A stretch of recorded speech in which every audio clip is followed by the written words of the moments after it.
Dalam kasus ini, Boni ingin kalian menebak siapa pelakunya. Di video kali ini akan menyajikan kisah mengerikan yang mana kalian harus menebak pelakunya, sekaligus menguji kemampuan detektif kalian. Maka dari itu, jangan skip videonya supaya kalian mengerti ke alur ceritanya. Saya Boni, yuk kita mulai. Pada bulan Juni 2016, seorang gadis berusia 3 tahun ditemukan berkeliaran sendirian di tempat parkir di Baton Rouge, Louisiana, di dekat mobil yang berlumuran darah. Dia tidak memakai sepatu apapun dan kakinya berlumuran darah kering. Ada seorang wanita yang baik hati nih, namanya Samaria, yang menemukannya menenangkannya saat dan dia menelepon 911 untuk meminta bantuan.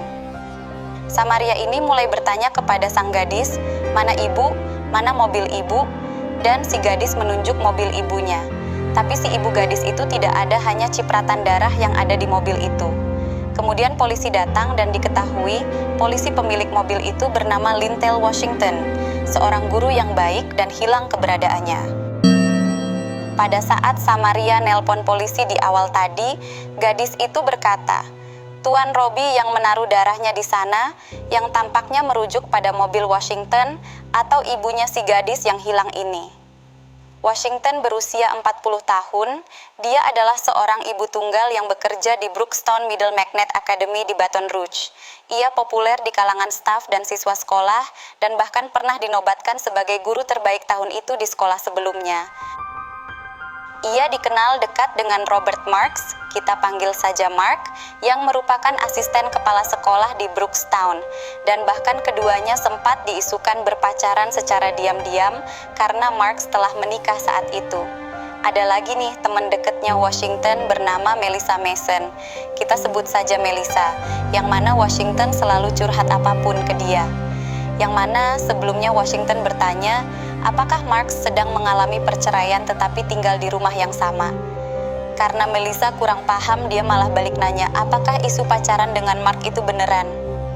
Seminggu sebelum Washington menghilang, ia mengungkapkan berita tersebut kepada seorang teman, Jamicia Pink Fisher, yang juga merupakan asisten kepala sekolah Brookstone, yang juga teman sekantor dengan Mark juga bahwa dia atau si Washington ini sedang hamil. Fisher kaget dong, hamil mah siapa? Apakah beneran dengan Pak Mark seperti yang diisukan? Jika beneran dengan Pak Mark, maka itu susah, karena Pak Mark akan berlayar dengan istrinya. Bisa jadi kalau mereka menemukan negara yang cocok, mungkin mereka akan pindah. Tapi ini hanya kabar belaka, kata Fisher. Fisher seolah pengen pacaran dengan Mark juga. Pada saat inilah detektif mulai bergerak memanggil Mark dan menginterogasi mengenai kehilangan Washington. Atas dasar ini, detektif memeriksa Marks. Mark kooperatif dan mengakui perselingkuhannya. Ia mengatakan bahwa ia dan Washington bersama-sama pada malam sebelumnya dan mengatakan bahwa putri Washington bersama mereka. Mark pulang dan Washington masih baik-baik saja bersama putrinya. Mark juga menyangkal bahwa Washington hamil. Karena keberadaan Washington belum diketahui, sementara darah yang ada di mobil Washington adalah positif darahnya Washington. Jasad Washington ditemukan seminggu kemudian di saluran irigasi di ladang tebu. Penyidik mengatakan dia ditembak di kepala dan jasadnya dibuang ke dalam saluran tersebut kemudian. Ditemukannya jasad ini membuat salah satu sahabat Washington yang bernama Melissa sangat sedih di luar kendali dan bahkan berlebihan. Detektif menginterogasinya, tapi tak menemukan petunjuk apapun. Tapi detektif curiga kesedihannya di luar batas seorang sahabat. Selama panggilan darurat 911 Palms, gadis itu kan sempat terdengar berkata, Tuan Robbie yang menaruh darahnya di sana, atau di mobil Washington. Nama Robbie inilah yang jadi fokus utama detektif. Detektif mencari tahu nama Robbie ini sangat susah, hingga akhirnya diketahuilah Melissa ini pernah mempunyai mantan pacar bernama Robbie. Diinterogasi ulanglah Melissa tentang mantan pacarnya ini. Tapi Melissa menjawab bahwa dia sudah 3 bulan tak pernah mendengar kabar tentang pacarnya karena sudah putus dan tak ada kontak lagi, tapi detektif tak percaya begitu saja. Melissa dibawa ke tes lie detektor atau tes kebohongan. Hasilnya menunjukkan Melissa lolos, yang artinya dia berkata jujur.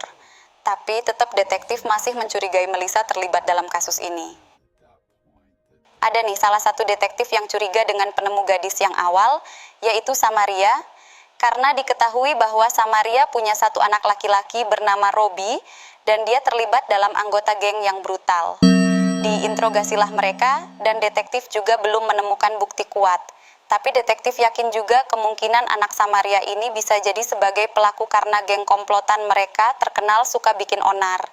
Detektif menanyai ulang gadis 3 tahun itu dan dia mengulangi bahwa Tuan Robbie yang menaruh darah di sana ketika seorang petugas datang ke tempat kejadian perkara untuk mempelajarinya. Fisher menemani gadis itu ke pusat konseling, di mana dia diwawancarai oleh para konselor. Di sana dia kembali mengatakan bahwa Tuan Robbie memasukkan darah ke dalam mobil. Konselor mendengar gadis kecil itu berkata dengan suaranya sendiri, "Tuan Robbie menaruh darah di mobil saya. Saya mendengar suara ledakan. Ibu saya mulai gemetar. Ibu saya sedang tidur di tepi danau." Itu kata gadis itu. Para penyelidik juga menemukan bahwa Marks sedang berkencan dengan wanita ketiga, tanpa sepengetahuan istrinya dan Washington. Rekaman telepon seluler menunjukkan Marks dan Tramika bertukar beberapa pesan teks dan panggilan telepon pada malam hilangnya Washington. Tramika melapor ke polisi setelah melihat berita tentang Washington. Ia mengatakan Marks meneleponnya pada malam hilangnya Washington dan meminta untuk dijemput. Lokasinya dekat tempat parkir tempat Putri Washington ditemukan. Dan ini menguatkan alibi Mark bahwa di malam kejadian Mark sempat bertemu dengan Washington dan Tramika juga sempat melihat keadaan area sekitar yang masih baik-baik saja. Pada saat ini Bonnie ingin kalian tebak siapa pelakunya. Pertama ada Samaria, dia adalah orang pertama yang menemukan gadis itu dan melaporkannya ke polisi. Kedua, ada anaknya Samaria yang mana adalah geng kriminal yang namanya adalah Robbie yang kebetulan dia ada tak jauh dari TKP bersama ibunya. Ketiga, Melissa karena kesedihannya di luar batas yang membuat polisi curiga bahwa dia dan mantannya Robbie telah merencanakan ini. Keempat, Robbie, pacar Melissa yang telah putus dan sempat hilang keberadaannya. Kelima, Mark yang pada malam kejadian sempat ada di TKP yang dia sendiri juga mengakui sempat selingkuh dengan Washington. Keenam, Fisher, teman sekantor Washington yang sepertinya menyukai Mark. Ketujuh, Tramika yang notabene-nya sebagai selingkuhan Mark yang lainnya dan sempat pergi ke TKP juga. Bonnie ingin tahan jawaban kalian masing-masing yang menurut kalian adalah yang paling potensi menjadi tersangka.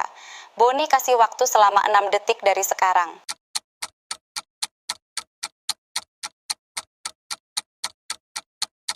Oke, pastikan jawaban kalian telah dikunci dan detektif telah menemukan tersangkanya tanpa mempelajarinya lebih jauh lagi.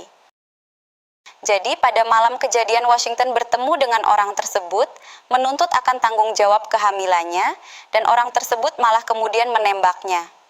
Pada saat itu Putri Washington masih tidur dan dia terbangun mendengar tembakan itu. Tapi orang itu tidak mengetahui jika si gadis bangun dan melihat aksinya. Orang itu membawa jasad Washington ke tepi danau di dekat area kebun tebu dan meninggalkannya di sana. Kemudian orang itu menelpon selingkuhannya yang lain untuk menjemputnya di daerah dekat TKP. Dan kemudian setelah sekian lama gadis itu jenuh di dalam mobil, kemudian dia keluar dari mobil hingga akhirnya ditemukan oleh Samaria. Detektif mengidentifikasi pelaku hanya dengan cara mempertemukan si anak gadis itu dengan pelakunya. Dan si anak langsung memanggilnya sebagai Tuan Robbie. Ya, pelakunya adalah Robert Mark. Nama Robert diubah menjadi panggilan keren atau plesetan pada saat pacaran menjadi Robbie. Marks ditangkap dan didakwa dengan pembunuhan tingkat 2 dan dakwaan lainnya. Selama persidangan, jaksa memutar video wawancara gadis itu, di mana ia menceritakan kejadian pada malam ibunya dibunuh, yang dianggapnya sebagai tidur. Mereka juga menunjukkan ketidakkonsistenan dalam alibi Marks kepada polisi dan memberikan bukti bahwa ia mencari senjata api di internet tak lama setelah Washington menjalani USG yang menunjukkan bayi yang dikandungnya adalah perempuan. Pengacara pembela Marks berpendapat bahwa bukti yang ada bersifat tidak langsung. Ia tidak memanggil saksi atau memberikan argumen penutup. Pada bulan Desember 2021, juri memutuskan Marks bersalah setelah berunding selama 30 menit. Ia dijatuhi hukuman penjara seumur hidup tanpa pembebasan bersyarat. 2 bulan kemudian, istri Marks mengajukan gugatan cerai setelah putusan tersebut. Dia juga terkejut mengetahui suaminya berselingkuh berkali-kali. Putri Washington yang kini berusia 9 tahun tinggal bersama ayahnya, Darren Glasper. Ada hari-hari baik dan buruk, tetapi ia membantunya mengatasi trauma tersebut. Kadang dia berkata, "Aku kangen ibu, aku harap ibu ada di sini."